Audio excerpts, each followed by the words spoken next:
2022년도 가을 세미나 주제는 유튜브 저널의 문제점과 자율 규제 방안 연구라는 그런 제목으로 세미나를 개최하기로 하겠습니다.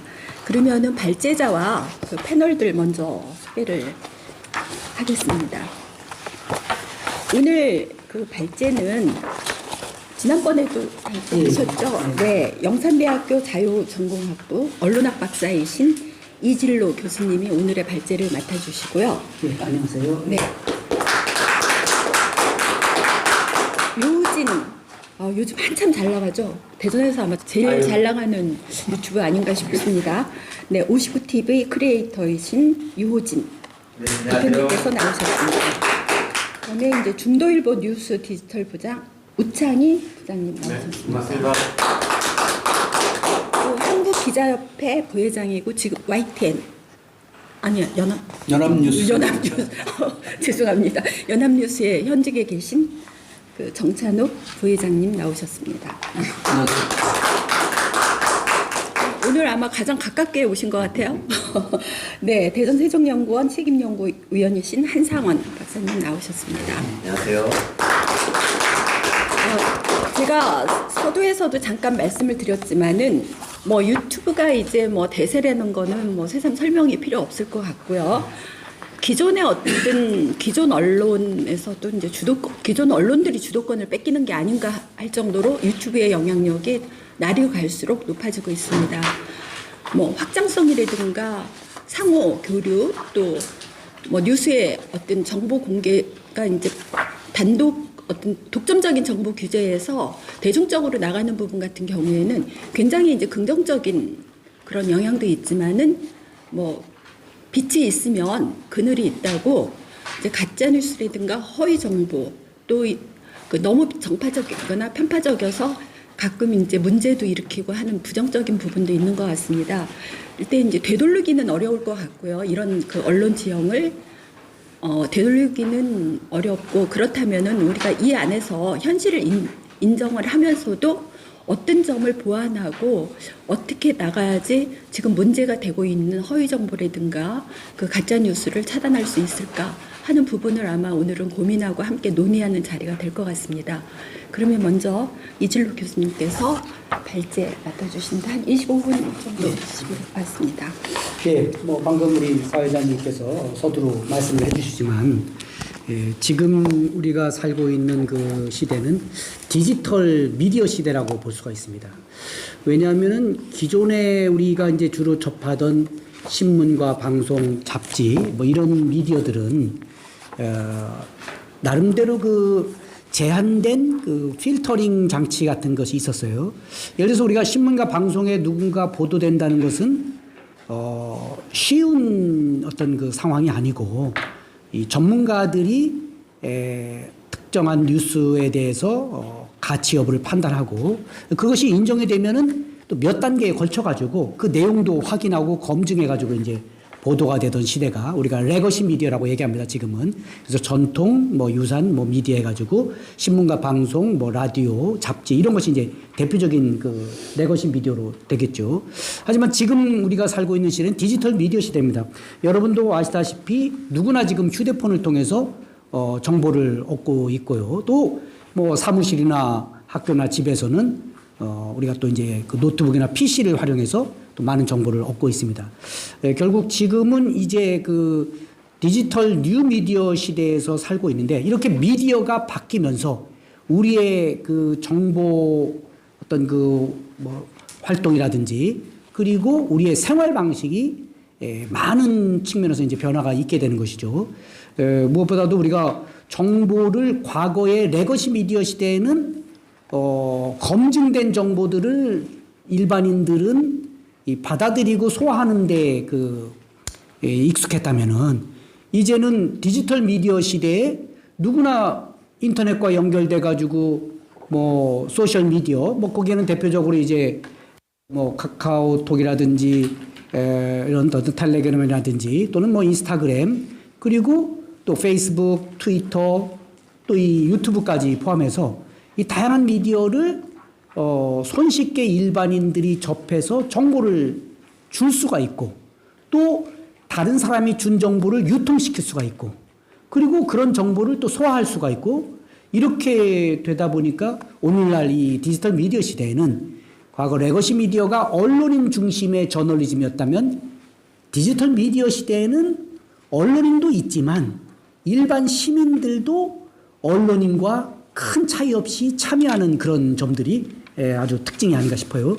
이렇게 볼 때 우리는 누구나 미디어를 접할 수 있고 저널리즘을 또 실현할 수 있고 심지어 저널리스트가 될 수 있다. 그래서 이제 우리가 시민 저널리스트란 말도 쓰고 있거든요.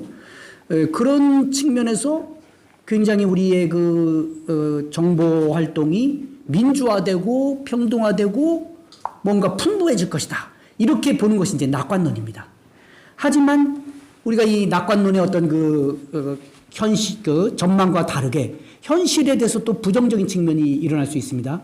누구나 미디어를 편리하고 쉽게 접근해서 뉴스를 제공할 수 있지만 언론인이 제공하는 뉴스는 언론사 시스템 내에서 뉴스 대상의 선정과 뉴스 내용 또 뉴스의 어떤 사실 여부 확인 이런 부분들이 충분히 검증이 됐기 때문에 우리가 과거에는 레거시 미디어 시대에는 신문에 나왔어 방송에 나왔어 이러면 그냥 통하던 시대였어요.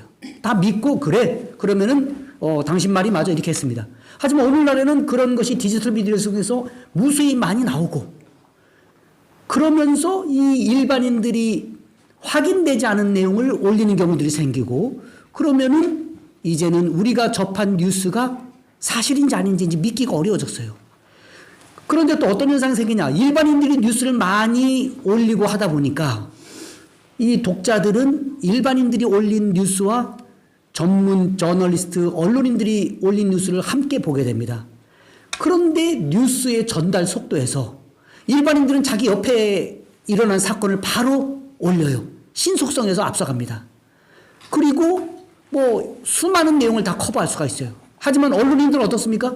언론인들은 아무래도 언론사에서 아무리 많아도 우리 지역의 언론사는 뭐 100에서 200명, 300명 수준이고 또 뭐 좀 대규모 언론사라도 500명, 1000명인데 그 보도하는 대상, 보도를 커버할 영역이 넓다 보니까 충분히 곳곳에 다 기자들이 현재 있는 것은 아니지 않습니까? 그래서 대부분 이제 정부 부처가 있는 곳에는 이 부처별로 한두 명씩의 그 기자들이 주재하면서 취재를 하고 있는 것이죠.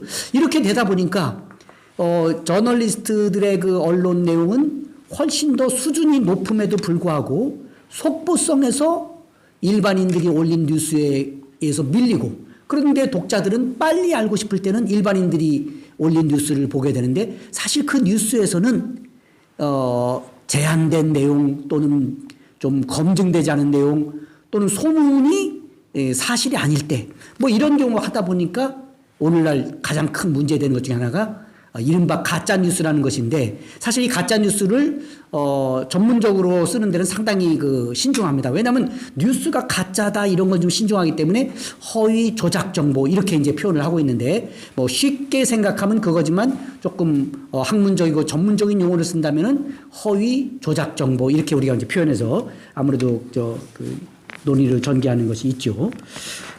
바로 이런 점에서 우리는 이제 상당히 딜레마에 있습니다. 뉴스가 양적으로 늘어났지만 질적으로 우리가 이 늘어난 뉴스들을 정말 믿을 수 있고 좀 우수하고 검증된 이런 내용이 돼야만 우리 사회가 이 뉴스와 정보를 통해서 유지가 되고 있는 거거든요. 우리 어떤 정치 활동도 결국 국민들의 어떤 여론을 잘 수렴해 가지고 정부 정책으로 만들고 그 정책에 따라서 국민의 삶이 개선돼야 되는데 가장 출발이 되는 국민의 여론이 때로는 잘못 전달될 수 있습니다. 많은 사람들이 생각하는 내용을 겉으로 드러내 가지고 그 내용을 파악해서 반영하면 되는데 이 많은 사람들이 조용히 있을 때 소수의 사람들이 자기의 생각을 좀 확대해서 얘기하는 경우들이 있어요. 여러분도 우리 주위에 보다 보면은 아무래도 이 빅마우스라고 얘기하죠. 이 한두 사람이 큰 소리 쳐가지고 분위기를 잡는 경우가 있는데 그게 정말 모든 사람의 어떤 마음을 대변하면 바람직한 거죠. 그런 역할을 우리 레거시 미디어가 해왔던 거죠. 하지만 오늘날 이 유튜브 저널리즘 시대에는 바로 한두 사람의 빅마우스, 한두 사람의 조금 목소리 크신 분들이 얘기하는 내용이 현실과 다른 경우에는 역시 이것도 여론을 제대로 반영하지 못한 거고, 이거 이제 의도적으로 상당히 좀 기획하고 전문적으로 이루어지는 것이 이제 허위 조작 정보가 종종 발생하고, 이렇게 되면은 우리 어떤 정보 시대에 상당히 문제점이 있지 않을까 싶어요. 사실 또 우리 디지털 미디어 시대에 이 저널리즘에서 가장 큰 변화 중에 하나는 뭐냐면 기자들의, 언론인들의 노동 환경이 크게 변했습니다. 과거의 언론인들은 우수한 어떤 능력을 가지신 분들이 엄격한 시험을 거쳐가지고 언론인의 길을 밟고 또 상당히 힘든 트레이닝 코스를 받아가지고 정말 신뢰할 수 있는 이 분석력과 통찰력이 있는 그런 기사와 뉴스와 또 칼럼 이런 것을 제공해줘가지고 긍정적인 측면이 많았는데, 오늘날 우리 이 언론인들은 디지털 미디어 환경에서 언론사끼리 경쟁하는 것은 기본이고 언론인과 비언론인이 경쟁하는 시대가 됐어요. 언론사와 언론사가 경쟁하는 것만으로도 충분히 이 어려운 활동인데, 비언론인과 이 경쟁하다 보니까 이거는 무한 경쟁 시대에 한마디로 이 기자들의 업무 환경, 노동 여건이 굉장히 힘들게 되지 않나 싶어요. 한마디로 기사를 얼마나 빨리 보도했느냐, 속보에서 언론인들이 일반인들을 앞서가기는 힘듭니다. 그렇다면 정확성이라든지 수준 높은 측면에서 또 가야 되는데, 언론인들에게 또 요즘 미디어의 회사에서 요구하는 게 뭡니까? 빨리 뉴스를 생산하라고 요구를 하거든요. 그러면 빨리 생산하다 보면은 충분한 자료와 분석과 검증과 확인 절차가 축소되게 돼 있어요. 그럼 이 축소되는 과정에서 한두 단계 누락되면은 기사에서도 문제점이 생길 수 있기 때문에 본의 아니게 언론 역시 허위 조작 정보로부터 자유스러울 수가 없는 환경 속에 있기 때문에 오늘날 언론인들은 더 어려운 환경에서 취재를 해야 되지 않나 이렇게 봅니다. 그래서 바로 이런 점들이 우리가 얘기하는 것이 바로 미국에서도 2016년 트럼프 대통령 당선 전후로 해가지고 많은 뉴스들이 있었고, 또 미국에서도 그 이후에도 가짜 뉴스 또는 허위 조작 뉴스들의 논쟁이 많이 있었고, 이런 것들이 선거에서 굉장히 영향을 주는데, 또 하나 특이한 통계의 결과를 보면은 사람들은 진짜 뉴스를 더 많이 보기보다는 가짜 뉴스에 더 솔깃해가지고 클릭하고 또 읽고 전달하는 경우가 많습니다. 왜냐하면은 이 가짜 뉴스는 뭔가 사실과 다르게 있어 보이는 그런 내용들을 집어넣거든요. 또는 막 이상하고 괴상하고 좀 정상적이지 않은 내용들, 그런 것들을 많이 넣기 때문에 우리가 그런 뉴스에 훨씬 더 흔들리지 않나 싶습니다. 하지만 가장 큰 문제점은 지난 2, 3년간 우리 코로나 시기에 이 허위 조작 정보가 건강 정보에까지도 스며들어가지고 우리에게 실질적 피해를 줄 가능성이 있어요. 예를 들어서 과학적으로, 이 과학적이라는 것이 100% 정확한 건 아니고 신뢰할 수 있는 건 아니에요.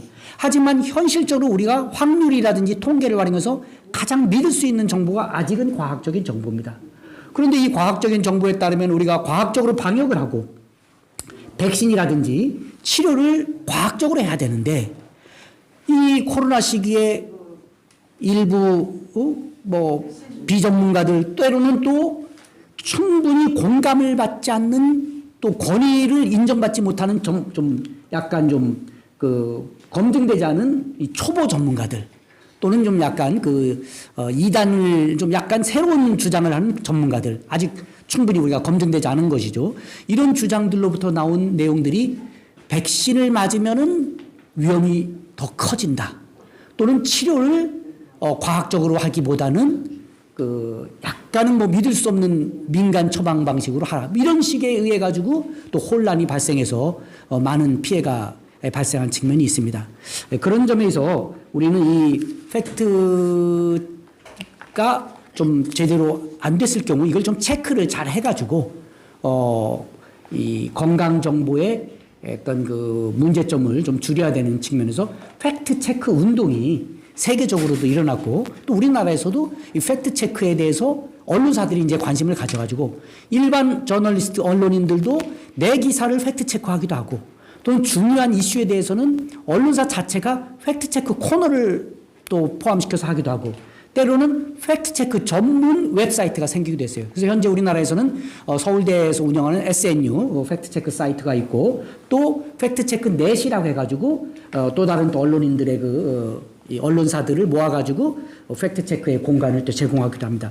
바로 이런 점들에서 우리는 상당히 문제성을 좀 심각성을 인식하고 해결을 하기 위해 노력하는데 그러나 언론의 가장 큰 속성은 바로 표현의 자유입니다. 왜냐하면 기자들이 어떤 것을 취재하고 어떤 내용을 또 쓸 것인지는 자유스러워야지 그 자유에 바탕해 가지고 우리가 사회의 올바른 문제를 인식하고 또 올바른 해결 방법을 제시할 수가 있기 때문에 바로 이 자유로운 측면이 언론에서는 뗄래야 뗄 수 없는 관계이기 때문에 바로 이 표현의 자유 측면에서 언론에 문제가 있다고 하더라도 이걸 그대로 그냥 하지 말라고 할 수는 없는 거예요. 왜냐? 그거보다는 언론에 문제가 있어도 언론이 제시하는 그런 뉴스와 정보와 주장과 의견이 우리 사회 발전에 도움이 되기 때문입니다. 그럼에도 불구하고 우리는 언론이 그 문제점을 좀 줄일 필요는 있다고 봐요. 다만 그 줄이는 방식은 정부가 개입한다든지 누군가 간섭하는 방식이어서는 곤란하고 언론계 스스로의 어떤 좀 규제 방식, 그게 바로 이제 자율 규제라고 볼 수 있거든요. 언론 스스로 볼 때 이것은 좀 신뢰성이 부족한 부분은 조금 더 검증을 하고 표현에 있어서도 좀 신중한 표현을 쓴다든지 또는 더 전문가의 의견을 추가해서 보도하다든지 이런 방식으로 언론 스스로 우리가 이 허위 조작 정보를 피할 수 있고 또 언론도 누군가에게 정보를 제공받습니다. 그 전문가라는 사람들이 정보를 제공할 때 신뢰성이 부족한 정보를 제공받는데 그것들을 걸러내는 언론사 내부의 시스템도 필요한데 그것은 자율 규제를 통해서 우리가 좀 해나가야 된다 싶습니다. 특히 우리 사회의 전문직들은 대부분 자율 규제 시스템에 의존합니다. 우리가 신뢰하는 법조인 집단이라든지 의사 집단이라든지 이런 전문가 집단들은 내부에 그 자율 시스템이 있어가지고 문제가 되는 활동에 대해서는 엄격히 규제하고 자격을 제한하기도 하거든요. 마찬가지로 언론도 언론사 스스로 또 언론인 어떤 그 개인과 언론사의 조직 또 언론인 단체 바로 이런 점에서 이걸 추진해야 된다고 싶습니다. 그런 점에서 저는 우리 그 대전 언론문화연구원이 이 상당히 그 사회적으로 중요한 이슈를 이게 적극적으로 다루는 점에서 언론계의 문제를 미리 찾고 스스로 해결하는 그런 실천 사례를 보여준다고 생각하고 있거든요. 제가 이 대전 언론문화연구원에서 매번 세미나를 할 때 참석한 적이 여러 차례 있는데 그때마다 대전 언론문화연구원이 제시하는 주제는 가장 최신의 지역적으로는 물론 우리 국가적으로 심지어 세계적으로도 가장 중요한 시급한 문제를 주제로 제시해가지고 세미나를 하는 것을 경험을 많이 했습니다. 특히 오늘의 이 주제도 아시다시피 유튜브 저널리즘은 지금 세계적으로 가장 확산되고 있는 대표적인 현상이고 그리고 자율규제는 또 우리 사회의 문제점을 해결하기 위한 제일 중요한 과제인데 이거를 대전 언론문화연구원이 이렇게 시도를 한다는 것은 저는 이 대전의 저널리스트들의 어떤 의식과 대전의 저널리즘의 수준이 이제는 세계 최고 수준을 가려고 하지 않는가. 과거에 우리 세계 어떤 그 중요한 뉴스를 뉴욕타임스, 워싱턴 포스트, 프랑스의 르몽드, 영국의 더 타임스 이런 걸 들었는데 이제 저는 거기에 하나 더 추가한다면 바로 대전의 언론들 특정 한 언론을 얘기하기는 어려워요. 대전의 이 저널리스트들이 있는 그런 노력들이 바로 이 지역에서 세계의 문제를 함께 고민하는 점에서 이런 걸 하지 않나 싶어서 저는 상당히 좀 긍정적으로 높게 평가를 하는 바랍니다. 아무래도 시간 관계상 제가 이제 또 결론적인 부분들을 좀 얘기를 해야 될 것 같아요. 오늘날 언론의 어떤 그 측면들, 이 디지털 미디어 시대의 새로운 현상 중에 하나는 과거의 레거시 미디어 시대에는 언론인들이 뉴스를 만드는 걸로 끝났어요. 그걸로 모든 게 해결됐습니다. 디지털 시대에 정말 중요해진 것은 일반인들이 뉴스를 만들기도 하고 일반 시민들이 언론인들이 만든 뉴스에 댓글을 달아가지고 뉴스의 가치에 영향을 주고 뉴스를 보완하기도 하고 풍부하게 만듭니다. 언론인들이 기사를 빨리 쓰다 보니까 디지털 우리 미디어 이 스마트폰이라든지 컴퓨터 노트북을 통해서 보다 보면은 오탈자가 있는 경우들이 있고 사실이 약간 다른 내용이 들어갈 수 있어요.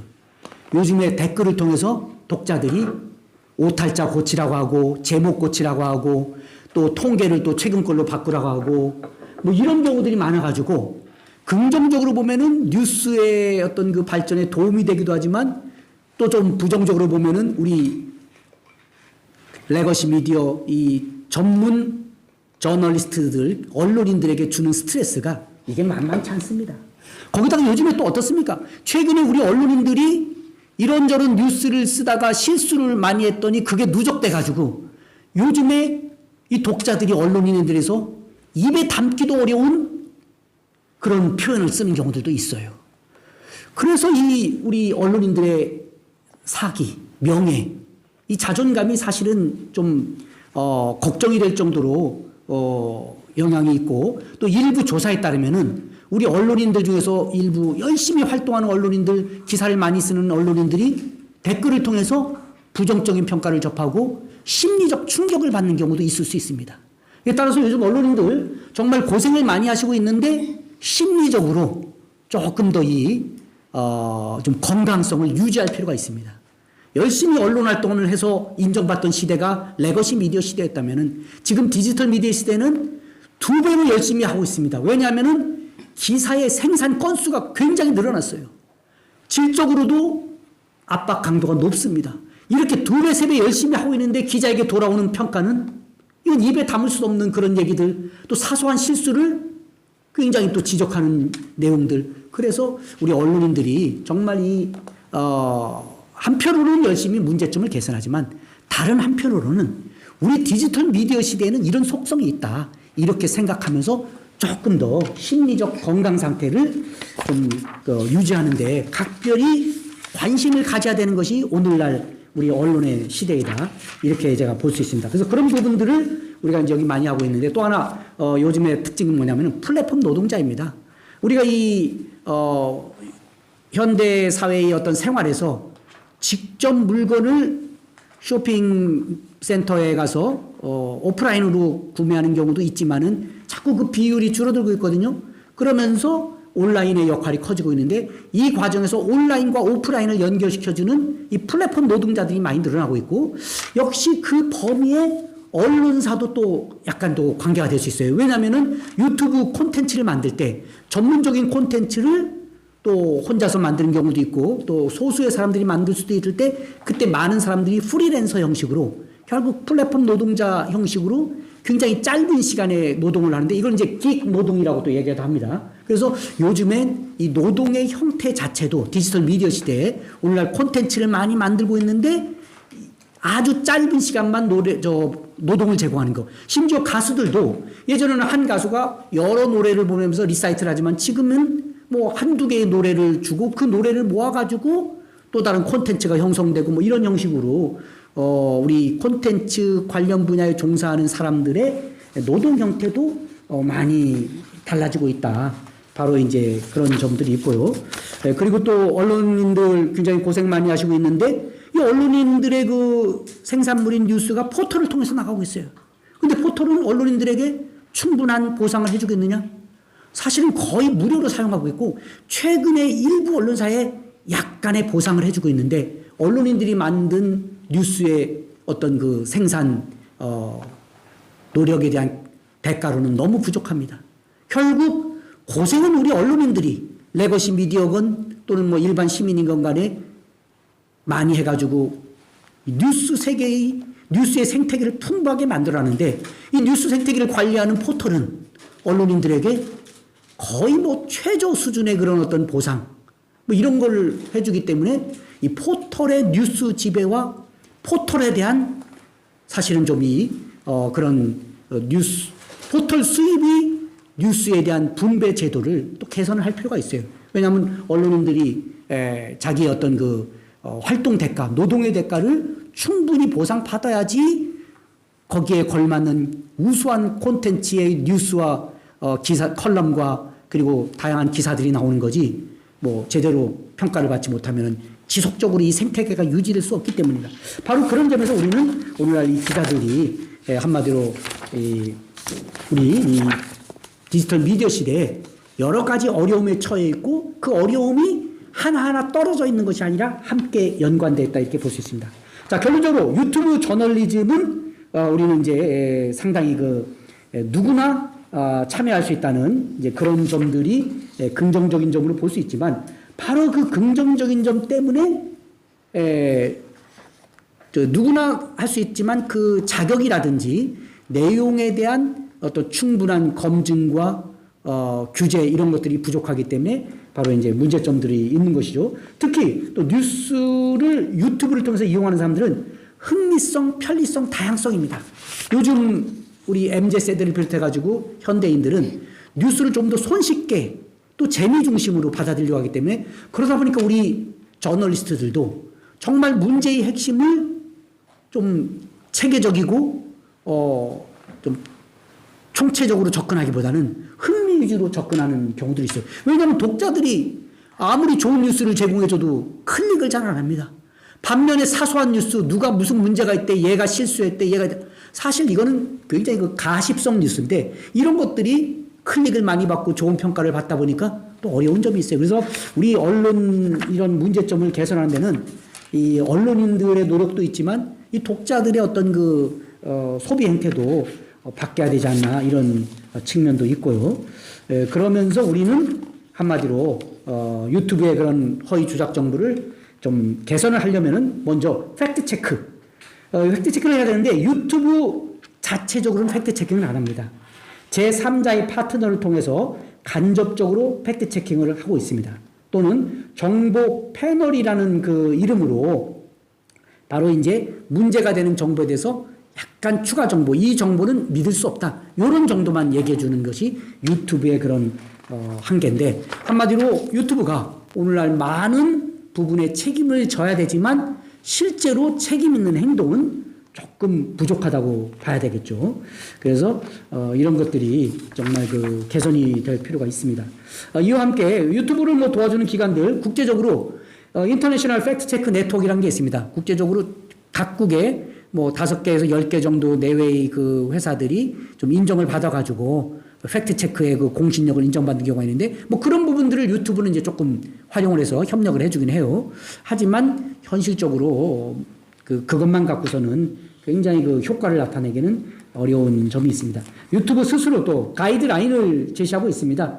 그러면서 검색의 등급 또 내용들 또 이런 것들을 제시를 하고 있는데 하지만 이제 그런 부족한 게 있고 다만 선거와 관련해서는 또 영향이 크기 때문에 후보자의 어떤 정보 또 투표와 관련된 내용들 선거 결과와 관련된 내용들 이런 부분들을 역시 패널을 통해 가지고 그런 어떤 정보의 신뢰성을 좀 얘기해 주기도 합니다. 또한 팩트체크 판정과 관련해서는 유튜브는 어떤 정보를 공인해 주거나 또는 부정해 주진 않지만은 유튜브 이용자들이 유튜브에서 잘못된 정보나 누락된 정보를 발견하면 피드백을 보낼 수가 있어요. 그래가지고 유튜브에다 얘기합니다. 이 정보는 잘못됐다. 이건 문제가 있다면은 규제를 해주기도 하는데 이게 또 악용되는 측면이 있습니다. 괜찮은 정보인데 반대파에서 우리에게 불리하면은 일단 신고하고 보는 또 그런 사례도 있기 때문에 그런 부분들도 유튜브는 좀 제대로 대응을 못하고 있습니다. 물론 유튜브 커뮤니티 가이드라인에서 사기, 또 미스리드, 사람을 잘못 인도하는 거, 스팸, 사기 이런 정보에 대해서는 허용하지 않는다고 밝히고는 있어요. 그리고 또 미성년자 보호, 또 어린이 보호, 이런 콘텐츠에 대해서는 조치를 취하고는 있는데 그러나 또 구체적으로 얘기는 안 하고 있어요. 한마디로 유튜브가 언론계의 공룡인데 비해서 유튜브의 어떤 노력들은 조금 부족하다. 개선이 여지가 많은데 이걸 자율 규제로 우리는 희망을 하고 있지만 현실은 그것이 좀 이루어지지 않고 있는 점들을 우리가 또 개선을 좀 해야 된다고 봅니다. 국내에서도 저희가 전문가들 대상으로 연구를 좀 실시해서 이렇게 조사를 하고 있는데 아무래도 국내에서도 자율 규제가 더 필요하다고 보고 있고요. 또 자율 규제의 기본 방향은 특히 이제 표현의 자유를 존중한다는 측면에서 우리는 이제 이런 부분들을 좀 살릴 필요가 있습니다. 그리고 또 카카오, 네이버 등에서는 그 불만 시정 이런 시스템을 운영하고 있습니다. 하지만 이것도 역시 좀 충분하지 못하다. 그리고 한국 인터넷 자율정책기구 KISO 키소라고 해서 여기서도 가짜 뉴스에 대한 신고를 받아가지고 개선을 하는데 역시 아직은 모든 언론사가 다 참여하는 것은 아니기 때문에 또 효과가 제한되는 측면도 있습니다. 기타 또 언론에 대한 어떤 제재와 처벌 이런 부분들이 있는데 우리가 이 자율 규제가 좀 더 효과를 발휘해 가지고 정말 외부 간섭 없이 이게 좀 되었으면 좋겠고요. 또 오늘 알고리즘이 언론의 뉴스 제공에서 영향을 크게 주는데 이 알고리즘을 어떻게 짜느냐에 따라서 상당히 편향성이 있음에도 불구하고 이 카카오나 네이버에서는 알고리즘을 영업 비밀로 얘기하면서 공개를 안 하고 있습니다. 그러니까 카카오와 네이버가 잘 하리라고 기대하지만 현실은 이 독자들 중에서 반대나 불만이 있거든요. 그런 부분들을 좀 개선하려면 끊임없이 이 알고리즘을 좀 공개하고 개선하는 그런 노력이 필요하지 않나 이렇게 볼 수 있습니다. 이와 함께 결국 최종적으로 우리 독자들이 판단을 해야 되는데 경우에 따라서 우리가 사진을 조작하는 그런 경우들도 있어요. 그럼 그 사진이 진짜와 구분하기 어려운 이런 부분들을 정말 알고리즘 체크 시스템을 통해서 인공지능을 활용해 가지고 그런 부분들에게 또 도움을 줄 필요성도 있다고 하겠습니다. 이 밖에도 언론인들이 자율규제를 하려면은 공통으로 실천 강령을 만들어 가지고 좀 제정할 필요가 있거든요. 우리 레거시 미디어 시대에도 언론은 언제나 진실을 보도하고 또 정의를 추구하는 그런 내용들을 언론인들의 실천 강령으로 회사의 편집국마다 이렇게 하나씩 써서 붙이고 또 외부에 공표를 했습니다. 마찬가지로 이제 우리가 디지털 미디어 시대에도 이런 실천 강령이 또 필요하다고 볼 수 있고 또 그러려면 언론사 스스로 매년 투명성 보고서 이런 것을 좀 특히 디지털 미디어 중심으로 좀 제시를 해야 되겠죠. 그리고 정부에서 또 이런 부분을 지원해 줄 필요가 있습니다. 언론의 문제점은 정부도 보면은 때로는 허위 조작 정보의 피해자라고 주장을 합니다. 그러나 정부가 과연 그런 허위 조작 정보를 막기 위한 노력을 했느냐 이거죠. 그러려면은 언론사에도 지원을 해줄 필요가 있습니다. 왜냐하면 언론은 하나의 공공기관이고 언론의 뉴스는 공공재라고 볼 수 있거든요. 그렇기 때문에 이 공공재에 대해서 우리가 좀 관심을 갖고 정부가 지원해 줘야 되는 것은 충분한 근거가 있다고 보겠습니다. 그리고 이제 마지막으로 또 보면은 미디어 플랫폼, 팩트체크 플랫폼, 언론사 이런 부분들이 상호 긴밀하게 협력을 할 필요가 있고요. 그리고 또 그런 어떤 문제점들을 개선하기 위해서 노력하는 것들이 더 이제 필요하다고 볼 수 있습니다. 카카오 같은 데서는 선거 기간에 상당히 좀 준칙을 마련하고 정보를 또 정정한다든지 반론을 보도한다든지 추후 보도를 이렇게 모아서 제공하는 노력들을 하고 있는데 이것도 역시 선거에서 허위 조작 정보의 피해를 막는 그런 점에서 긍정적이라고 볼 수가 있습니다. 결론적으로 자율규제의 활성화가 필요합니다. 그리고 또 자율규제의 한계를 극복하기 위해서 또 공적인 제도도 최소한의 범위 내에서 예를 들어서 언론중재위원회라든지 때로는 정말 허위 조작 정보가 큰 피해를 줬을 때는 법정에서 또 우리가 가리는 경우들이 있을 수 있는데 그런 부분들이 자율규제를 다 이렇게 좋아하면서 자율규제 좋아하면서 둬야 되고 한 가지 더 추가로 말씀드린다면 우리가 좀 더 유튜브 저널리즘을 정말 신뢰할 수 있는 또 공간으로 만들기 위해서는 생산적인 공간을 만들기 위해서는 교육과 홍보가 활성화돼야 된다. 오늘 대전언론문화연구원의 바로 이런 세미나 개최도 이 부분에 대해서 문제를 해결하려는 의지도 있지만 또 교육하고 홍보하겠다는 그런 마인드가 있는 거거든요. 바로 이 마인드가 언론인들을 대상으로 해서도 좀 이루어지고 또 일반 시민들을 대상으로 해서 이루어져야 된답니다. 오늘 우리 대전 언론문화연구원의 이런 노력들이 대전과 충남, 충청 지역의 모든 언론인들에게도 이런 노력이 전파되고 또 전국적으로도 전파되고 또 그것이 언론인이 되고 싶은 일반 시민들에게도 바로 이런 노력들이 함께 나누어지는 그런 출발점이 될 걸로 생각하면서 오늘 발표를 마치겠습니다. 고맙습니다. 예. 세미나 주제가 이제 저하고 직접 관련이 있다 보니까 더더욱이나 아주 주의 깊게 읽어봤습니다. 그래서 뭐 제가 잘 모르는 부분도 있었고요. 또 이 저에 대한 이런 감정 노동자라는 것을 제가 아주 실감하는 것이 아유 그날 막 스트레스 받고 하는 게 엄청납니다. 그러다 댓글에 하나에 진짜 일희일비하는 경우도 많고요.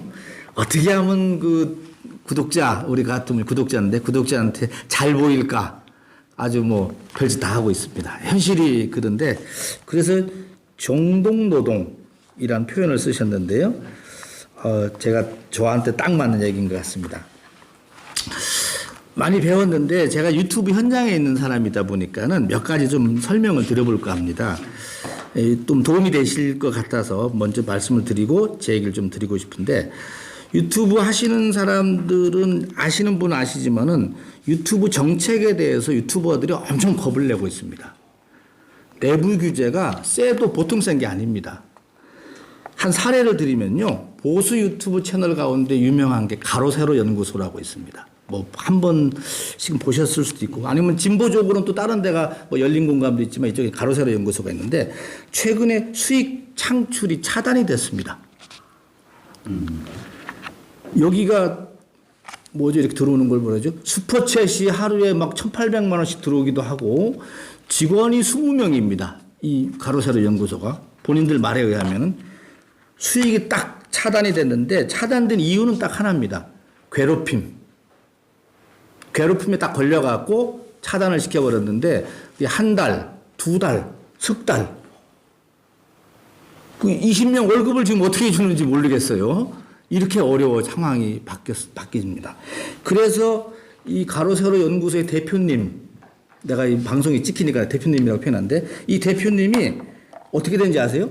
싹싹 빌어요. 유튜브한테. 제발 살려주세요. 당신이 내리라고 하는 거 내가 다 내릴게요. 얘기만 하면은 싹 내릴 테니까는 수익만 창출하게 해주세요. 이렇게 빌고 있습니다. 그전에는요, 유튜브 이 새끼들 하면서 욕을 엄청 했어요. 그 채널에서. 그런 채널이 지금 수익 창출이 한 달, 두 달, 세 달 넘어가니까는 사람이 확 바뀝니다. 무릎 꿇고 싹싹 비는데도 아직도 해결이 안 되고 있어요. 이렇게 무섭습니다, 현실이. 유튜브 정책이라는 것을 딱 하나 위반했는데 그게 수익 창출이 안 되니까는 이렇게 채널이 바뀝니다. 그 뒤로 다른 유튜버들이요, 발발 떨어요. 그래서 말을 함부로 못 합니다. 이거 문제가 될 것 같아? 하고 얘기를 안 합니다. 다른 보수 유튜버, 진보 유튜버 다 똑같아요. 하나 더 제가 말씀을 드려드리겠습니다. 이런 경우도 있다라는 거고요. 또 하나는 노란 딱지라는 얘기는 많이 들어보셨을 거예요. 유튜브 정책을 위반한다 이런 의미로 이제 유튜브가 수익 창출을 차단해주는 방법 중에 하나가 노란 딱지입니다. 노란 딱지를 붙이면은 수익이 안 되고 영상은 나가요. 그런데 수익을 위해서 규모가 커지는 유튜버들은 노란 딱지에 아주 질립니다. 수입이 안 생기니까. 근데 여기 이제 아까 그 가로세로 연구소 사례는 노란 딱지가 아니라 아예 수입이 안 되는 거야. 전체를. 예. 그러니까 슈퍼챗도 안 되고 뭐 다 안 되는 겁니다. 근데 이제 노란 딱지가 붙으면은 옛날에는 노란 딱지 붙어도 좋다. 슈퍼챗만 들어오면 돼. 그날 쏘는 거. 이렇게 했었는데 지금은 노란 딱지라는 게 있는데 거기 안에 보면 유튜브 콘텐츠를 올릴 때마다 매번 10가지의 체크를 하라고 우리한테 내놓습니다. 체크리스트가 있어요. 그 체크리스트를 보면은요, 광고 적합성이라는 표현을 달고 체크리스트를 합니다. 거기 첫 번째, 부적절한 언어. 심한 욕설이나 그런 걸 자주 사용하면 노란 딱지가 붙어요. 성인용 콘텐츠 당연히 노란 딱지 붙죠. 우선은 폭력, 그러니까 상처 난 거라든지 상해 보여주는 것도 노란 딱지가 붙어요. 유튜브 안에서. 네 번째, 충격적인 콘텐츠, 시청자에게 혐오감을 준다든지 하는 것도 노란 딱지가 붙습니다. 유해하거나 위험한 행위, 참여자를 위험에 빠뜨릴 수 있는 상황도 그렇고, 기분 전환용 약물 콘텐츠 당연히 안 되겠죠. 마약을 먹는다든지 하면 더더욱이나 안 되겠죠. 부정행위 조장, 부정행위를 미화하거나 조장하는 콘텐츠도 노란 딱지 붙습니다. 증오성 경멸적 콘텐츠, 그러니까 특정 집단을 욕한다든지 개인에 대한 증오심, 경멸, 여기 괴롭힘이 써 있는데 바로 괴롭힘이 오바가 되면은 차단이 되는 거고, 초반전에는 노란 딱지를 붙이죠. 네. 총기 관련 당연히 안 되겠죠. 총 갖다 보여주고 뭐 이리 쏘라는 거 알려주는 거. 민감한 사건, 전쟁, 사망, 참사. 여기서 구체적으로 보면은 초기에 유튜브 초기에 코로나 자만 들어가면 노란 딱지였어요. 왜냐하면 코로나가 전파될까봐 거기서 노란 딱지 붙였어요. 그래갖고 코로나라는 말을 안 썼어요. 코씨 이렇게 얘기를 했어요. 표현을. 그러면 뭐 바이러스 이렇게 표현을 해야지 넘어가는 겁니다. 노란 딱지 딱 붙으면은 열심히 콘텐츠를 만들었는데 또 수입이 안 되니까는 꽝이지 않습니까? 이 10가지를 자체 평가를 하게 하고 그걸 제출하게 해요. 제출하고 난 다음에 AI가 빠르게 이걸 검증을 합니다. 검증을 해갖고 한 10분, 20분을 검증하고 당신 거 파란 딱지 붙여줄게. 그런데 노란 딱지 몇 번 붙여본 사례가 있는 사람, 저 옛날 같은 경우 그러잖아요. 그러면은 길게 심사를 해요, 얘들이. 이게 위험한 요소잖아, 위험한 자.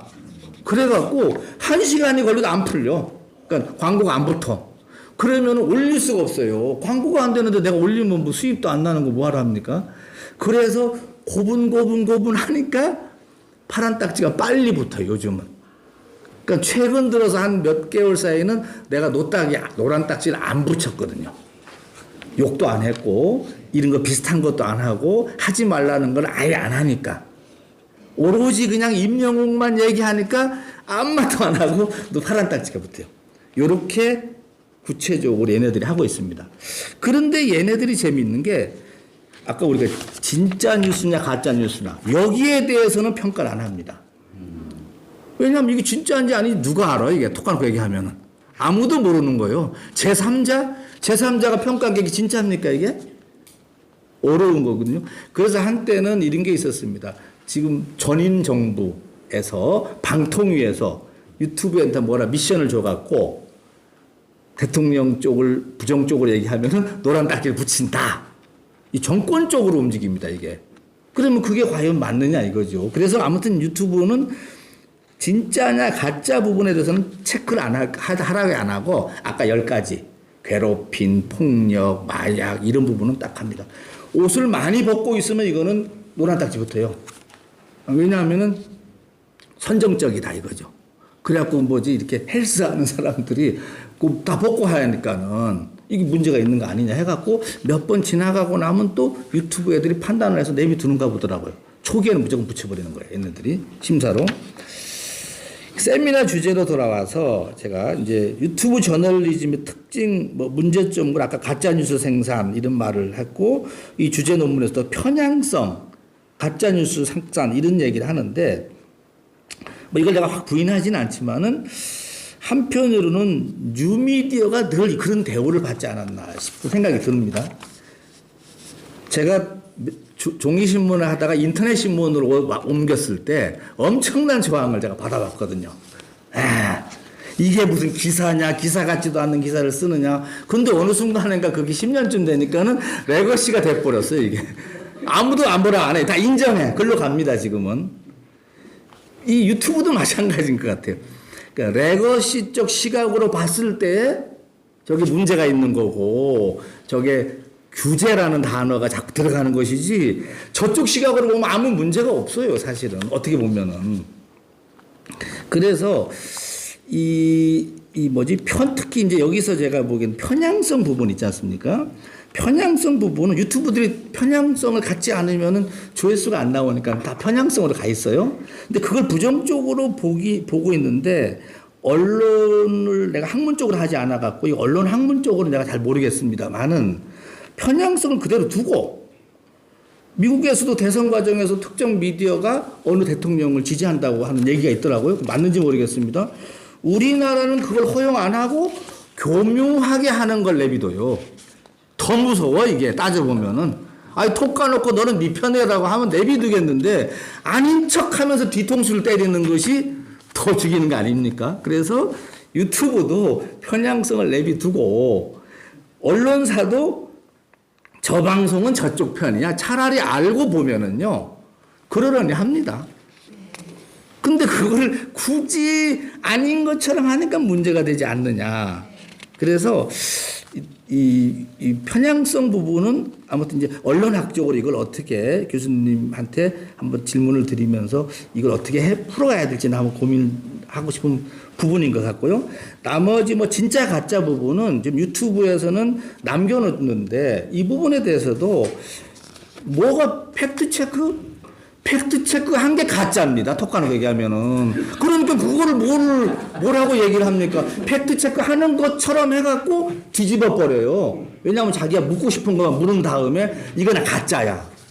그런 것 같아서 여기까지만 말씀드리고 마치도록 하겠습니다. 유진 크리에이터 분께서 얘기하신 얘기는 잘 들었습니다. 저희 사실 중돌보 선배님이신데 이게 신문에서 현업에서 이렇게 뜨시다가 이제 유튜브까지 넘어오셔가지고 정말 열심히 잘 해주고 계신데요. 확실히 저희가 바라보는 관점과 유튜브를 지금 하고 계시면서 바라보는 관점이 좀 다른 것 같습니다. 저희는 이제 이 안에서 저널리즘이 어떻게 구현이 될 수 있을까를 고민하고 있는데 저희가 포털에 네이버, 카카오에 불만이 있듯이 똑같이 유튜브에 불만이 많으신 것 같습니다. 결국은 대형 플랫폼이 언론사를 잠식하고 여론을 형성하는 부분을 가져가면서 저희가 계속 힘을 못 쓰고 있는데요. 그래서 오늘 같은 주제가 더 중요하지 않나 싶습니다. 결국 저널리즘이 예전엔 신문에서 디지털인 포털로 넘어왔고 이 부분이 이제 젊은 세대들이 유튜브를 활용하면서 이제 결국 저널리즘이 유튜브로 이동을 하는데 이 안에 팩트 체크가 되지 않은 가짜 뉴스와 허위 정보들이 난립하면서 저널리즘이 흔들리고 있다. 결국 일부의 언론사들도 이 클릭이나 이런 부분에 맞춰서 덜 팩트 체크가 되고 혹은 좀 엘로 저널리즘으로 가면서 그런 방향으로 자꾸 흐르는 부분이 문제가 되지 않겠냐는 이런 좀 시각이 좀 있는데요. 저는 기존에 오프라인의 어떤 신문을 발행하는 매체나 규모가 있는 데들은 사실은 이런 가짜 뉴스를 생산하지 않고 있다고 보고 있습니다. 근데 그 외에 이제 1인 미디어나 좀 더 자극적인 유튜브를 통해서 어떤 매출을 일으켜야 소득을 가져가실 수 있는 분들이 결국은 그런 부분에 노예가 되면서 되지 않나 그렇게 생각을 하고요. 저희는 이 안에 저널리즘이 어떻게 안착을 하고 저희가 보여주고 싶은 정보와 이 지역 소식을 독자한테 어떻게 접근을 할 수 있을까를 계속 고민하고 있는데 저희가 2007년부터 계속 해왔지만 이 부분에 대해서 명확한 답을 아직 찾지는 못했습니다. 그 이유는 하나겠죠. 저희가 보여주고 싶은 방식이 독자들이 원하는 방식이 아니기 때문인 거죠. 네, 그래서 무겁고 저희가 또 시기성도 많이 떨어집니다. 팩트 체크를 하고 저작권 위반 뭐 이런 것들을 다 체크하다 보니까 당연히 영상을 만들었을 때 업로드되는 시간이 늦고 그렇게 되면 특정 그 영상들에 대해서는 시기가 지나버리는 이런 사항들도 좀 생기고 있습니다. 그 좀 전에 유튜브에 대한 그 불만을 얘기하셨는데 저희가 얼마 전에 있었던 그 현대 프리미엄 아울렛 화재 사건 때 저희가 열심히 현장에 가서 영상을 찍고 기사를 쓰고 했었습니다. 근데 그때 당시에 저희가 포털에다 영상을 업로드했을 경우 현재 포털은 저희가 이제 뭐 어떤 지역신문사라는 한계성을 가진 알고리즘의 문제로 좀 전에 이제 교수님께서도 얘기하셨지만 알고리즘 문제로 대형 매체사들의 기사가 저희 거를 베껴 썼음에도 불구하고 상위로 올라가는 이런 현상들이 좀 있었어요. 그 부분에 대해서 저는 이제 당연히 포털 쪽에도 항의를 하긴 했었지만 이런 부분이 결국은 유튜브가 더 많은 잠식을 하게 되면 저희는 이제 유튜브에 그런 항의를 해야 되는데 안타까운 건 유튜브는 국내에 그런 대응팀이 없습니다. 그래서 그런 항의를 하려면 결국 미국 본사에 해야 되고 당연히 그 언어가 가능하신 분들이 있지만 그분들이 피드백을 하는 속도는 되게 늦습니다. 그래서 저는 이 포털, 국내 포털에 대한 불만을 가지고 있지만 이 저널리즘이 유튜브로 너무 많이 넘어가는 부분에 대해서는 좀 걱정인 이런 또 두 가지 양면을 가지고 있는데요. 아무튼 다시 본론으로 넘어오면 저희가 영상을 만드는데 되게 많은 노력과 노동력이 소요가 되고 있고 이 코로나 이후에 이 비대면 시대가 되면서 영상 인력을 구하기가 너무 어렵습니다. 왜냐하면 일반 그 영상을 하는 데에서 가도 페이를 충분히 받을 수 있는데 저희는 영상뿐만이 아니고 이 영상에 저널리즘을 넣어야 되다 보니까 영상하는 친구들이 너무 어려워하는 거예요. 그래서 결국은 교육기관에 이탈을 하거나 그리고 저희가 수습 기자를 받아도 그 수습 기자가 지망을 하지 않습니다. 영상에 이런 아까 얘기하셨지만 현실, 빠른 시간에 업로드, 많은 팩트 체크, 기사보다 더 많은 노동력을 강요를 하고 있죠. 그러다 보니까 수습 기자들도 기피하는 부서가 돼버리는 이런 사항들이 있어서 아직까지도 이 유튜브 저널리즘이 저희가 공략하지 못하는 하지만 앞으로도 계속 공략해야 되는 이런 사안인 것 같습니다. 한 보름 전에 한 달이 좀 못 됐는데요. 저희 대표이사님께서도 앞으로는 유튜브가 저널리즘의 대세가 될 텐데 우리가 지금보다도 전략적으로 대응을 해야 된다라고 해서 주문이 있어서 저희도 이제 내부적으로 다시 한번 또 고민을 하고 있습니다. 이제 문제점들은 이렇게 좀 얘기를 드렸고 규제 방안에 대해서는 자율 규제 방안은 사실은 기존에는 텍스트나 이미지에 대한 저희가 보도하는 부분에 대해서는 한국 그 신문협회나 윤리위원회, 뭐 인터넷 신문윤리위원회 등에서 다 모니터를 하고 있고 그 외에 뉴스 제휴평가위원회를 통해서도 다 그 신고제도나 이런 것들을 모니터되고 있습니다. 근데 이게 텍스트는 알겠지만 알고리즘의 검색에 의해서 노출이 되지만 영상의 이미지는 그렇게 되지 않기 때문에 이게 이제 걸러지기는 기술 기반이 되기까지는 시간이 좀 더 걸릴 것 같은데요. 이거를 기술적인 부분에서 시스템적으로 거르기에는 아직은 부족하니 저희가 선제적으로 기존에 하고 있는 이런 방식들이 응용해서 저희가 자체적으로 좀 하면 어떨까라는 생각을 좀 해봤습니다. 그러니까 신문협회나 이런 데서 좀 나서서 오늘 저희 기자협회 또 부회장님께서 나오셨는데요. 기자협회 차원에서도 저희가 어떤 영상을 만들 때 영상 뒤에 어떤 캠페인을 하는 거죠. 그래서 이 영상에 대한 가짜 뉴스 혹은 어떤 이의 제기가 있을 경우 특정 어디에 연락을 하셔서 한다거나 저희가 신문 같은 경우에는 각 사이트에 그 고충 처리인 제도라는 거 운영을 하고 있습니다. 그래서 기사에 문제가 있을 경우 저희한테 연락을 하면 고충 처리인이 그 해당 내용을 분석하고 그게 맞을 경우 저희가 반론 보도나 사과문을 게재하기도 하고요. 이것처럼 똑같이 영상도 저희가 자발적으로 이렇게 좀 진행을 하면 어떨까 싶고 이게 전국 차원인 신문협회가 나서거나 뭐 이렇게 하면 더 좋겠지만 그러기에는 많은 부분에서 고민을 하고 절차를 만들고 규정을 만들어야 될 겁니다. 그래서 이 부분에 대해서 차라리 저희 대전 세종 충남에서 먼저 이런 부분에 대해서 자율적으로 캠페인을 좀 전개해 보면 어떤가. 실무에 있는 입장에서 이런 또 생각을 좀 해봤습니다. 그리고 사실 제가 축구를 되게 좋아하는데요. 가짜뉴스에 대해서 얘기를 좀 드리려고 하는데 그 손흥민이 요즘 대세지 않습니까? 오늘 아침에도 새벽에 이제 그 챔피언스리그 경기를 했는데 이렇게 영상이 한번 나오기 시작하면 이 손흥민 관련 영상은 상당히 팩트 체크가 되지 않은 거짓 뉴스들이 최근에 가장 많은 이슈를 차지하고 있지 않나 싶습니다. 정말 손흥민 선수가 이적을 한다거나 어떤 감독하고의 불화가 있다거나 이런 식으로 너무 난립된 정보들이 있어서 저는 이 알고리즘에 뜨는 그 영상들을 계속 신고하고 저한테 뜨지 않게 하는 체크를 하는데 시간을 보낼 정도로 너무 많은 가짜뉴스들이 범람을 하고 있죠. 이런 부분에 대해서 일반에 대한 그런 영상들은 저희가 할 수 없으니 결국은 저희가 만드는 언론의 영상들에 대해서 캠페인을 전개하자고 이렇게 얘기를 드리고 싶습니다. 토론을 할 때마다 저는 이제 이름 때문에 맨 마지막에 항상 토론을 하거든요. 네, 늘 그래요. 황 씨나 허 씨가 오시면 제가 이제 홍 씨나 이렇게 좋아하는데, 네, 저는 이제 앞서 발제자께서 또 이제 다른 토론자분들께서 이제 현업에서 이제 현장의 차원 그리고 정책적 차원을 계속 얘기를 해주셨기 때문에 저는 학술적 차원에서 그냥 개념적으로 한 3가지 정도를 짧게 덧붙이는 걸로 말씀을 드리겠습니다.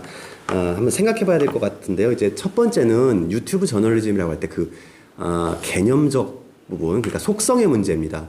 이 유튜브 저널리즘이라는 그 단어 자체를 생각해 볼 때, 이제 발제문에서도 계속 이제 또 다른 글들에서 보면 디지털 저널리즘과 많이 이게 등치가 돼요. 그런데 엄연히 이건 좀 다른 거라고 생각이 되거든요. 그러니까 디지털은 하나의 매체 기술의 속성이죠.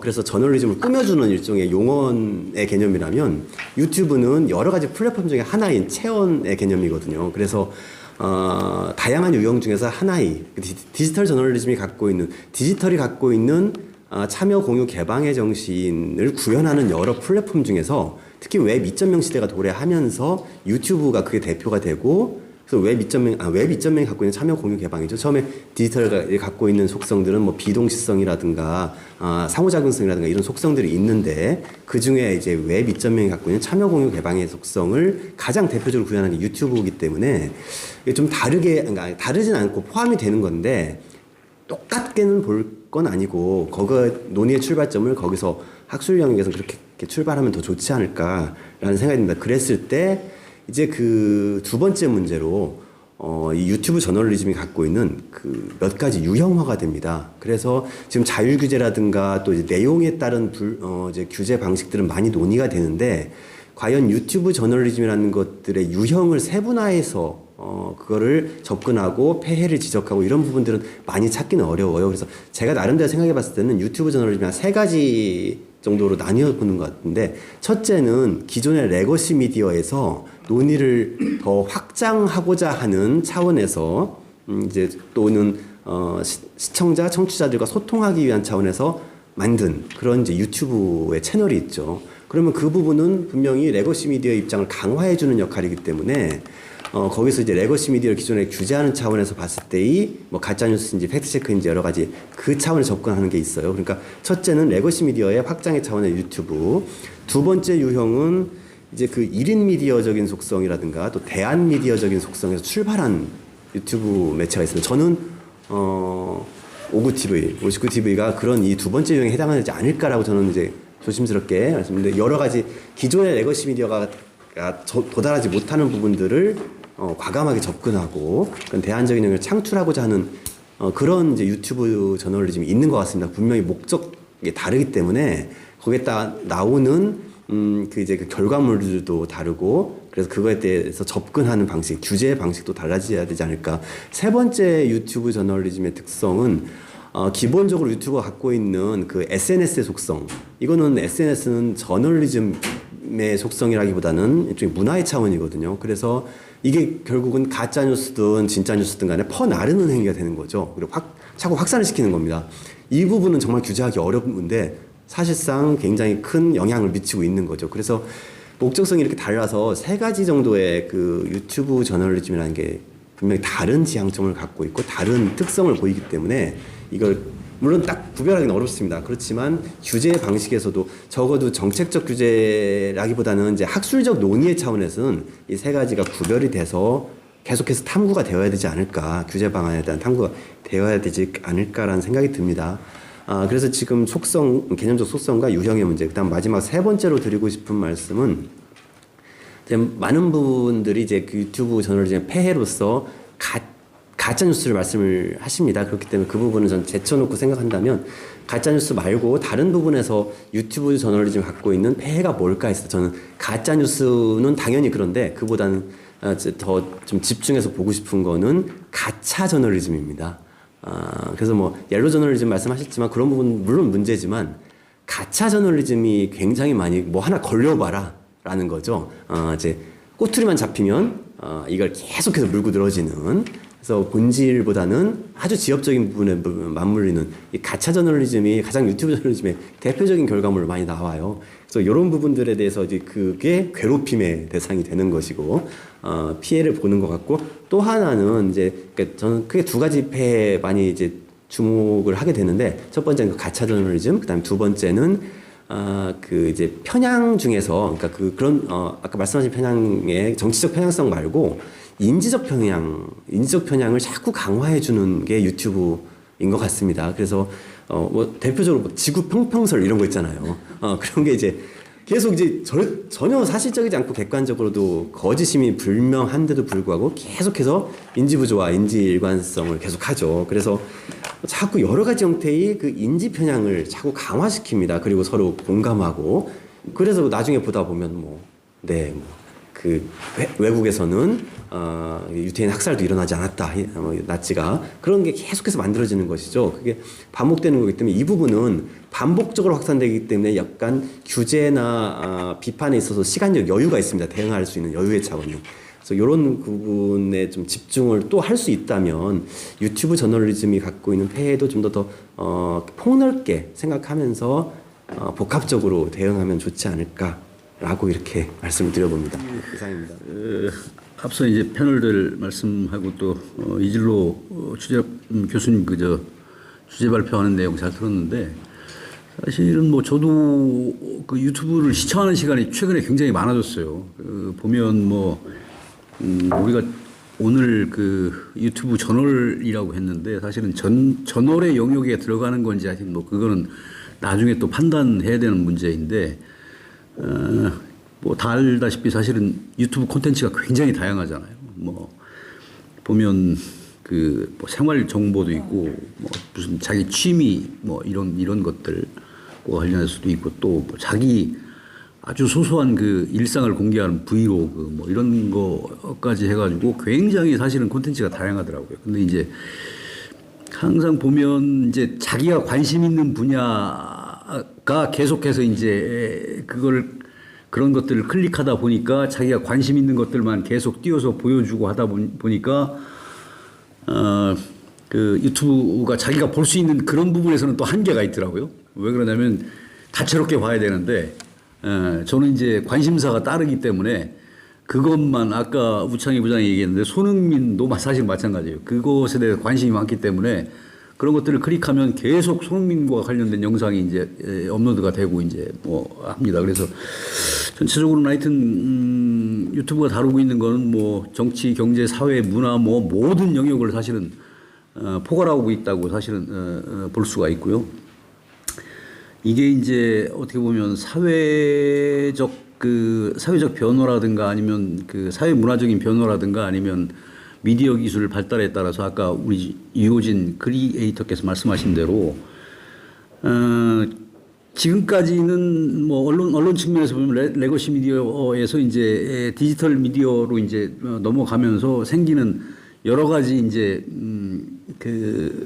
어떻게 보면 넘어가면서 자연스러운 현상인 것처럼 이렇게 인지를 하게 되고 저도 이제 그런 부분에 대해서는 사실은 공감을 합니다. 왜 그러냐면 언론 지금 이제 우리가 이제 그 언론에 대해서 다루는 것이기 때문에 그 언론의 측면에서 보면 그동안에 우리는 아까 우리 교수님께서 말씀하셨던 것처럼 인쇄 매체, 방송 매체 하는 그런 것들에 늘 익숙해져 있다가 새로운 이제 디지털 미디어들이 나타나면서 새롭게 인터넷이라는 과정은 그 중간에 이제 거쳤게 됐고 그래서 넘어가면서 새로운 것들이 계속 나타나고 그 중에 하나가 유튜브이고 유튜브는 사실은 디지털 미디어에서는 사실은 굉장한 지금은 그거를 대체할 어떻게 저런 걸 생각해냈을까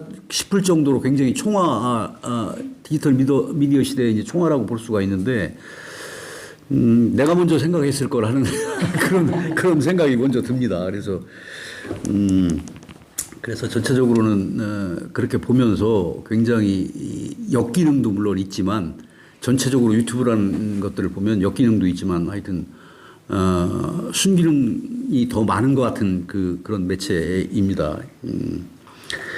근데 이제 우리가 오늘 이제 다루고 있는 주제는 사실은 유튜브 저널리즘이라는 건데, 사실은 유튜브 저널리즘이라고 할 때 유튜브 뒤에 저널리즘이라는 걸 붙여야 하는가 하는 거에 대해서는 사실은 학계에서도 그렇고 굉장히 제가 알기에도 논란이 큰 걸로 알고 있어요. 근데 이제 그 논란을 떠나서 유튜브에 나오는 그런 시사적인 내용이라든가 아니면 뉴스들도 이제 공급이 되니까 그게 어떻게 됐든 간에 그런 것들이 언론의 한 기능이 이제 예를 들면 여론의 형성이라는 어떤 언론이 가지고 있는 한 기능을 생각할 때 그거하고는 상관없이 이미 저널리즘이라고 아니면 그런 영역 안에 저널리즘이라는 영역 안에 이미 들어와 있는 거 아닌가. 뭐 우리가 보기에 그게 뭐 기존 레거시 미디어 입장에 생각하면 그게 뭐 이렇게 얘기할 수 있지만 이미 그 안에 들어와 있고 그걸 통해서 많은 사회적인 여론이 형성돼 가고 있고 하는 과정이 지금 있다는 말씀이죠. 그런데 이제 문제는 오늘 다루려고 하는 주제와 같습니다. 뭐냐면 이게 저도 특히 정치적인 부분에 관심이 많기 때문에 그런 것들이 올라오고 그러면 또 아까 말씀드린 대로 계속해서 그 비슷한 것들이 업로드되고 이렇게 해서 오는데 가장 큰 문제가 되는 것은 이런 것들이 어떻게 보면 우리 사회가 지금 굉장히 새 정부 들어서도 그렇고 뭐 기존 정부에서도 사실은 우리가 이제 그 정치적인 발전 과정을 보면 좌우가 굉장히 충돌하고 뭐 이런 과정이 있었는데 그런 것들이 지금도 어떻게 보면 굉장히 심화되고 있는 과정이라고 볼 수 있는데 이런 것들이 어떻게 보면 정파성이라든가 또 사회의 분열성 같은 것들을 굉장히 조장하는 측면이 있다. 그래서 그거를 우리 사회가 다양한 시각을 가지고 어떻게 보면 사회를 보는 것들이 필요한데 어느 한 편만 보는 그런 추종 유튜버들에 의해서 그런 것들이 계속해서 확대 재생산되면서 이제 어떻게 보면 우리 사회가 계속 분열이라든가 분열로 가고 있는 것 같은 그런 느낌. 그다음에 그게 정치적인 것이든 아니면 젠더든 뭐 이런 여러 가지 그 사회 논란거리 같은 거에 대해서 이런 그런 것들을 이제 굉장히 확장을 시키면서 그런 것들을 더 심화시키고 있다는 그런 생각이 들어서 굉장히 안타깝다는 그런 생각이 들고요. 또 한 가지는 이쪽도 디지털 미디어도 어떻게 보면 새롭게 생긴 뉴스의 영역이고 기존의 이제 뉴스의 영역이라는 것들도 우리가 레거시 매체에서 가지고 있는 건데 저희들이 보기에 아까 유호진 크리에이터께서 말씀하신 것처럼 그 부분에서 보면 또 굉장히 문제가 없다고 생각하는데 기존에 우리가 가지고 있는 우리가 종사하고 있는 이 부분에서 이 측면에서 보거나 아니면 기존의 언론 레거시 미디어가 아니라 레거시 언론 학계에서 가지고 있는 그런 우려가 사실은 어떻게 보면 언론이라는 거는 팩트라든가 또 신뢰, 공정성 뭐 이런 것들이 가장 담보가 돼야 되는데 그런 것들이 계속해서 이제 나오면서 뉴스 시장을 계속 왜곡하고 있는 것 같은 느낌이 우리 입장에서는 든다는 거죠. 그래서 이제 굉장히 그런 현상적인 것들이 당연한 것으로 어떻게 보면 그런 것들이 이제 시대가 바뀌면서 이제 당연한 것처럼 보이지만 그렇다고 해서 지금 나타나고 있는 문제를 우리가 그냥 방치할 수 있는 문제는 아닌 것 같고 그래서 어떻게든 해결책을 찾아야 되는데 그런 부분에 대해서 굉장히 뉴스 시장을 왜곡하고 있는 그런 부분이라든가 아니면 사회 분열적인 거라든가 뭐 이런 것들을 더 심화시키고 있는 그런 부분들에 대해서는 우리가 이제 굉장히 걱정이 되는 부분이다. 그리고 이제 또 한 가지 덧붙여서 말씀드리면 이 사람들이 가지고 있는 어떤 뭐 표현의 자유라든가 그다음에 또 어떤 신념에 관한 것들을 자기가 콘텐츠로 제작을 해서 이제 그걸 유튜브에 올리고 하지만 그것보다는 사실은 그걸 통해서 얻는 돈벌이라든가 이런 것들에 너무 휩쓸려서 그렇게 하다 보면 훨씬 더 자극적인 것, 또 우리가 얘기하는 거짓말 뭐 이런 것들도 늘 하게 되고, 아까 손흥민과 관련해서 얘기를 했지만 사실은 손흥민이 별 대접을 못 받고 있는 것 같으니까 다른 데 좋은 돈 많이 주는 팀으로 이적하라는 뭐 이런 것들, 뭐 그런 콘텐츠 같은 것도 굉장히 있고, 최근에는 토트넘 구장에 그 이름을 짓는데 그걸 구글이 인수를 하는데, 구글하고 이제 얘기가 되는데, 한국 돈으로 따지면 1조 5천억, 그러니까 구글 구장, 구글 구장이라는 이름을 쓰게 해주는데 이제 그걸 1조 5천억을 받을 수 있다. 그래서 뭐 여러 가지로 좋은 선수를 또 사들일 수 있고 하는 그런 내용도 있는데, 그냥 그런 것들은 그냥 우리가 재미로 볼 수 있는 거. 그게 큰 뭐 사회적으로 우리한테 뭐 나쁜 영향을 미치는 거나 이런 건 아닌데, 그런 정도까지는 충분히 보여줄 수 있다고 생각하고요. 근데 하여튼 그런 혐오를 부추기는 상황이라든가 이런 것들은 어떻게든 간에 어떤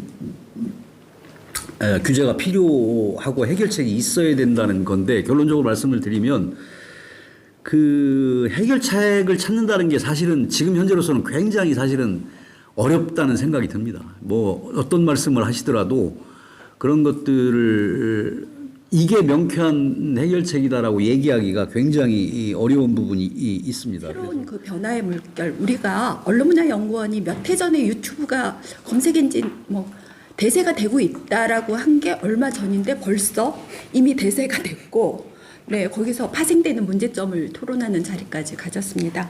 우리 정찬욱 부회장께서는 일단 언론인들이 언론사 자성하는 부분, 신뢰와 공정성 이런 부분에서 독자나 시청자들한테 제대로 못 줬다. 그래서 그들이 이들 매체로부터 떠나갔고, 그러면은 사실 다시 돌아오게 하는 거는 훨씬 더 저는 어렵다고 봅니다. 이렇게 시스템도 바뀌고 매체도 바뀌고 해서 그 대응 방안도 우리가 전쟁에서 처음에 백병전 하다가 무기가 발달 뭐 이렇게 하고 이제 지금은 거의 이제 뭐라고 할까요? 아주 최고도의 그런 기술들이 나와서 대응 방법도 계속 달라지는 것처럼 이 부분도 MZ 세대한테 뭐 레거시 미디어가 어떻고 뭐 진정성이 어떻고 신뢰도 어떻게 해봐야 거의 저는 그게 먹히지 않는다고 좀 생각이 들거든요.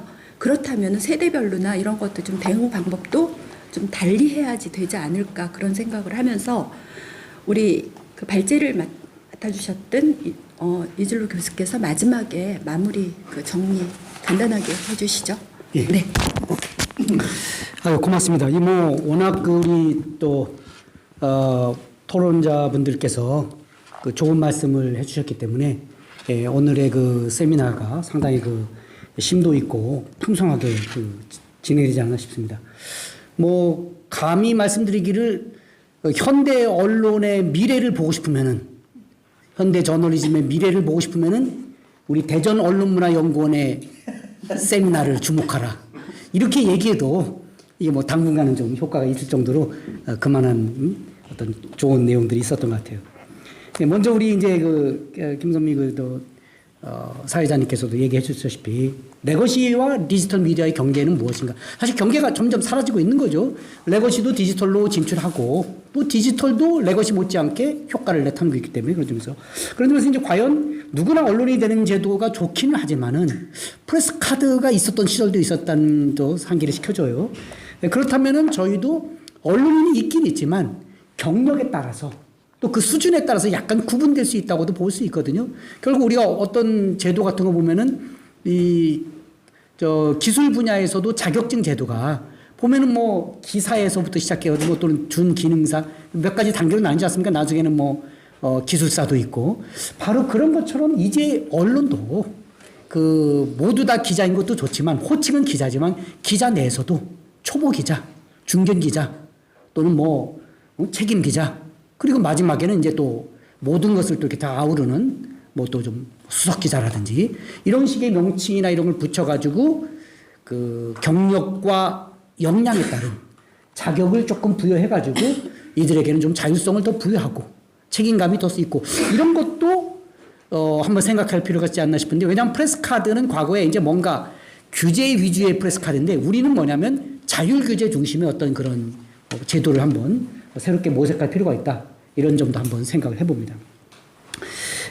그러면서 우리 또 이제 유호진 우리 또 대표님도 크리에이터님 얘기하셨지만 감정 노동자에 대한 그런 측면 요즘 정동 부분이 학계에서 새롭게 많이 관심을 갖고 있습니다. 왜냐하면 우리 사회에서 이 과거에는 뭐 이성 중심으로 얘기했는데 또 보니까 정동이 감정이나 이런 부분들이 영향을 많이 미치다 이거예요. 정서라든지 이런 부분이 그래서 여기에 대한 주목까지 결국 심신 우리 인간으로 따지면 옛날에는 뭐 몸만 좋으면 됐지 했지만 알고 보니까 현대사회 살아가는데 심이 또 중요하다는 것이 정신적 그런 측면들. 그래서 이런 부분들 이제 신체와 정신 이런 측면에서도 이런 부분이 많이 되는 것 같고 특히 유튜버의 그 생생한 또 사례들을 얘기해 주시거든 정말 저도 또 많이 배우고 또 제가 지금 연구하는 데서도 큰 도움이 되는 좋은 말씀 해주셨어요. 다만 이제 그 유튜브 정책이 긍정적 역할과 또 유튜버들에게 많은 영향을 주고 있는 건 사실인데 유튜브가 실시하는 그 정책의 객관성 기준, 객관적 기준 이게 조금 부족할 수도 있어요. 그래서 그거에 처벌을 받는 사람들이 공감할 수도 있지만 또 부당하다고 생각할 수도 있고 이런 부분들은 조금 더 우리가 더 노력해서 좀 이루어져야 할 필요가 있나 이런 점들을 또 이렇게 한번 의견을 드립니다. 그리고 또 우리 우창희 부장님 역시 또 언론사의 이런 또 현실 또 노력 이런 것들을 많이 얘기해 주셨어요. 그래서 결국 독자를 위해서 또 상당히 노력은 하시고 있지만 그렇지만 또 이 레거시 미디어의 그 이런 어떤 그 책임감 속에서 또 행동이 좀 느려지다 보니까 갖는 또 애로사항들, 어려운 부분들 이런 부분들도 또 얘기를 해주시는 부분. 특히 앞서서 얘기했지만 이 대전에서 일어난 사건, 현대 프리미엄 아울렛 화재 사건에 대해서 대전 미디어도 열심히 했는데 이것도 뭐 결국 그 복사해서 한 또 이 기자들이 또 이렇게 또 혜택을 따로 입고 있어요. 이것도 역시 우리가 저작권 차원에서라도 아무리 뉴스의 저작권이지만 뭐 저작권은 우리가 처벌을 묻지는 않겠다 이거예요. 다만 수익을 얻었으면 그건 원래 했던 사람한테 돈은 줘야 되지 않느냐. 뭐 이런 정도로까지라도 우리가 좀 개선하는 노력도 결국 뭐 우리가 가이사의 것은 가이사에게 주고 뭐 하듯이 중도일보의 것은 중도일보에게 줘야 되는데 중도일 것을 다른 애들이 먹고 있다는 건 조금 뭔가 문제가 있다는 측면이 있어요. 그쪽에. 바로 그런 점들에서 한번 우리가 고민해보고 또 영상 콘텐츠의 그런 이제 어려운 점들 상당히 그 인력 확보도 어렵고 또 유튜브 저널리즘과의 어떤 그 이런 또 이 전략 또 새롭게 이 신문의 또 경영자분들은 또 유튜브가 영향력이 크기 때문에 빨리 가라고 하는데 사실 이 레거시 하기도 힘든데 유튜브까지 가라고 한다? 그리고 그 뭐 옮겨가는 그런 것도 특별히 뭐 지원도 좀 약하면 힘들잖아요. 바로 그런 점에서 우리가 이제 언론인들에 대한 어떤 그 후생, 좀 뭐랄까 그 재교육, 훈련, 그리고 또 복지, 뭐 여러 가지 다양한 측면에서 정말 언론인들의 건강이 위험한 측면도 있잖아요. 이 너무 이 많은 업무량과 스트레스 때문에. 그런 것까지 돼서 제가 볼 때 뭐 이제 또 우리 그 캠페인, 그 참 좋은 아이디어였고요. 또 고충처리위원회 참 좋은 아이디어였는데 그것과 더불어서 정말 레거시 미디어의 그 기자들에 대한 레거시 미디어 기자들의 고충도 좀 처리해줘야 되지 않느냐. 이게 좀 누가 처리해주는지 모르겠어요. 하여튼 우리 기자협회가 해줘야 되는데 기자협회가 충분히 못하고 있다면은 조금 더 기자들의 어떤 그 역량 방상과 복지, 인권, 뭐 권리 이런 것도 함께 종합적으로 유튜브 시대에 또 다시 한번 고민해 볼 필요성도 있지 않나 이런 생각도 한번 말씀을 드려봅니다. 그리고 우리 또 이제 한상원 연구원님 아주 뭐 일목요연하게 딱 핵심적으로 얘기를 해주신 것 같아요. 한상원은 또 과거에 우리 언론계의 또 이 분야에 대한 또 지식도 넓고 또 지금은 연구원에서도 연구 활동도 하시기 때문에 정말 그 학문적으로 도움이 되는 얘기들 특히 뭐 가짜 저널리즘, 잘 걸려서 저널리즘 바로 뭐 이런 부작용들이 특히 여기서 심각한 것들도 얘기해 주시고 정말 많은 또 부분이 될 것 같습니다. 마지막으로 또 우리 정찬욱 또 이 부회장님께서 종합적 입장에서 정말 다양한 문제점들을 잘 얘기해 주시고 또 최종 제안에서는 이제 미디어 리터러시 과목을 초중고 교육에도 집어넣고 지금도 일부 이제 있지만 정규 과목은 아니지만 일부 들어가 있는데 집어넣고 심지어 입시라든지 또는 사회활동이라든지 일반 성인들도 필요하고 이게 사회적으로 중요해지고 있기 때문에 이런 부분이 필요하다. 전적으로 저도 공감을 합니다. 그러면서 또 기타 이제 또 기자들의 또 반성 차원을 또 얘기해 주시는데 제가 볼 때는 뭐 기자들의 반성보다는 사실 기자들이 또 이 갖는 이 혜택도 있겠지만 요즘에는 혜택보다는 부담과 책임감, 업무 이런 것들이 더 크기 때문에 기자들에 대한 지원도 더 강화되지 않나 이렇게 말씀드리면서 어제 토론에 대한 답변 맞습니다. 고맙습니다. 예.